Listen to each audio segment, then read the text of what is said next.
விஞ்ஞான அறிவை கொண்டு கடவுளை தேடினால் கண்டுபிடிக்கவே முடியாதுங்க. என்ன தேடினாலும் கிடைக்காது. கடவுளை கண்டுபிடிக்க முடியாது. மெய்ஞானத்தால் தான் கண்டுபிடிக்கணும். சரி, இதை ஒரு சின்ன உதாரணம் சொல்லுவோம். அலோபதிக் வைத்தியம் என்பது என்ன? ஆங்கில வைத்தியம் என்பது விஞ்ஞானபூர்வமான வைத்தியம். விஞ்ஞானபூர்வ வைத்தியம்னே நீங்கள் புரிஞ்சுக்கலாம். சித்த வைத்தியம் என்பது மெய்ஞானமான வைத்தியம். மெய்ஞானம் இறைவனை கொண்டு இறையர்களால் இறை மூலிகைகள் கொடுத்து குணப்படுத்துவது.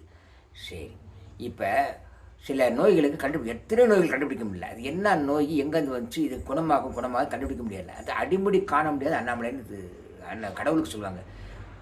பிரம்மன் கல்வியால் அடைய முடியாது, அதே மாதிரி செல்வத்தால் அடைய முடியாதவன் இறைவன். அங்கே அது வச்சுங்க.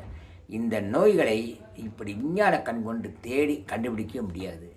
விஞ்ஞான கண் கொண்டு கண்டுபிடிக்க முடியாத அந்த நோய்களுக்கு ஒரு நோயை வச்சு அதுக்கு மனிதனுக்கு மரணத்தை ஏற்படுத்துகிறாங்க. கடவுளை இல்லை என்பவனுக்கு மரணத்தை தவிர வேண்டுமில்லை. கடவுளை வழங்கினால் அவனுக்கு